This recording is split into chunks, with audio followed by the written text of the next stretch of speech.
Welcome, everyone. Today we are diving deep into what is, I think, one of the most fascinating and, let's be honest, tricky advertising markets in the entire world, YouTube in Japan. So, let me just put this out there right away. If you're trying to run your usual ads in Japan, the ones that work everywhere else, well, I've got some bad news for you.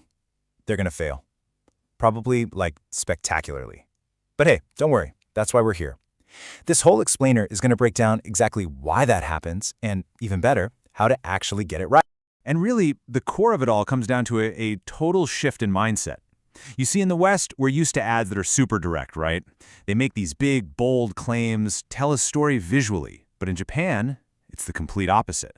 It's all about being suggestive, using a modest tone. Everything, and I mean everything, hangs on these tiny, subtle nuances in the language. The big takeaway here, it's not about selling, it's about suggesting. Okay, so that's the big picture. But how do we actually do this? How do we put it into practice? Well, our first section is all about mastering that first impression. Let's talk about how you can survive what is, without a doubt, the most critical part of your ad, those first 25 seconds. There's actually a name for this. It's called skip culture, and it's brutal.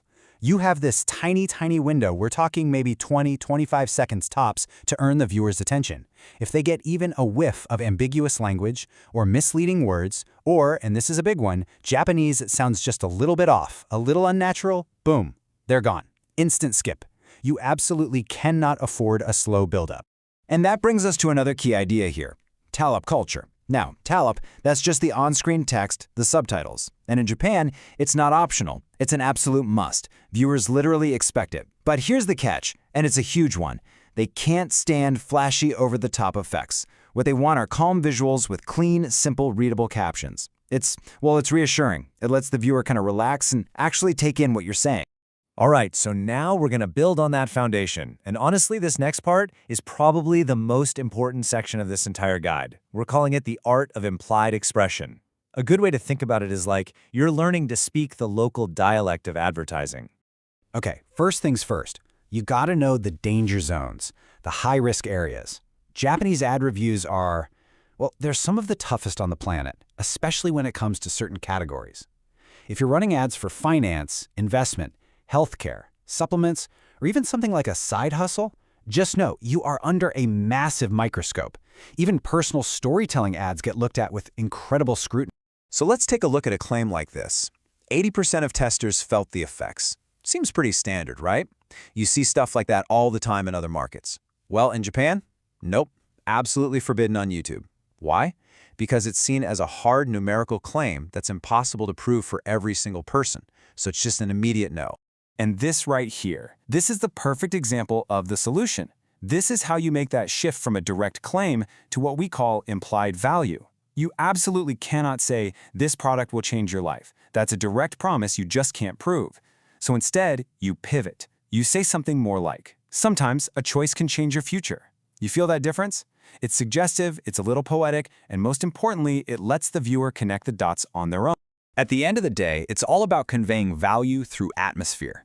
You're trying to create a feeling, a mood, something that just hints at the benefit without screaming it from the rooftops. The real message isn't just in the words, it's in the calm, empty space you create around them. Okay, so we've talked a lot about the creative side, all that nuance. Now let's pull back, zoom out a bit, and talk strategy. Specifically, how do you target the right people? And, just as important, how do you even measure success in this market? Okay, now you have got to look at this chart. This is a total game changer. See, everywhere else in the world, YouTube kind of skews younger, right? Not in Japan. There, it is a true mass media platform. I mean, look at these numbers. We're talking usage over 89% for people all the way up to age 54. So what does that mean for you? It means your potential audience is huge and incredibly diverse. But it also means that a one-size-fits-all ad is doomed to fail. You have to tailor your creative for specific age group. And this brings us to a super common, and let's be real, incredibly frustrating problem that advertisers run into all the time. Imagine this. You set up a beautiful campaign. You're targeting, say, women in their 40s. But then you look at your analytics, and a ton of your clicks are coming from kids' channels. You're just left thinking, what on earth is happening here? But what's happening is pretty simple, actually. Kids are using their parents' accounts. So the AI sees all this activity on kids' channels and thinks, oh, this account likes kids' content. and then it starts serving your ads there. So how do you fix it? The key is you have to actively guide the AI. Step 1, you have to get in there and really look at where your ads are being placed. Step 2, you need to manually, and I mean manually, exclude those kids' channels from your campaign. And step 3, this isn't a one-and-done thing. You have to constantly monitor and adjust. It's an ongoing battle. Okay, let's talk about metrics, because you basically have to throw out your old rulebook. A lot of advertisers fall into what I call the CPA trap. They're obsessed with getting the lowest cost per acquisition possible. But here's the thing. In Japan, the cheapest clicks are almost always from people who have zero intention of ever buying anything.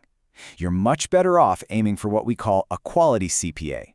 Yeah, it might cost a little bit more per click, but you're reaching people who have an actual immediate need for your product. And that, in the long run, is what drives real sales. And on that same note, you have to be super careful about getting excited over a high click-through rate, or CTR. It can be really misleading in Japan.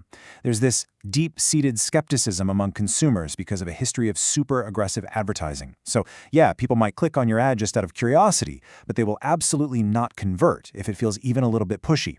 A high CTR with 0 sales, that's a massive red flag. It's telling you that your audience sees your ad as high risk. Whew, okay, we've covered a ton of ground, I know. So let's bring it all home. Let's put this all into a final, super actionable checklist. Think of these as your absolute keys to success in Japan. Key number 1, and please, please, please remember this. Keep your design simple. Just forget about those complex, high-production TV-style ads. It's not what works here. Viewers are used to reading text on the screen, so simple visuals and really clean, minimal effects are always going to be your best bet. Key number 2, embrace a modest tone. A polite, calm, and respectful voice is what delivers consistent, stable results. You want to avoid those super bright, vivid colors, high contrast, and definitely avoid aggressive copy. The goal here is reassurance, not urgency. Big difference. All right, number 3 is message consistency, and I cannot stress this one enough. The message, the tone, the visuals, the promises you make in your ad, they have to be a perfect mirror of what's on your landing page. The second there's a disconnect, you've shattered their trust, and your conversion rate, it's going to fall right off a cliff. And finally, just a few last crucial boots-on-the-ground tips. First, use authentic, natural Japanese copy. Don't just run it through a translator. They will spot it a mile away. Second, for casting, if you can't find local talent, it's actually better to use European models or even just a text-only ad. That feels more natural than using models who are trying to look Japanese but aren't. And last, if you're using an AI voice, you have to be super deliberate about the intonation. Make sure it really matches the vibe of your audience and your product.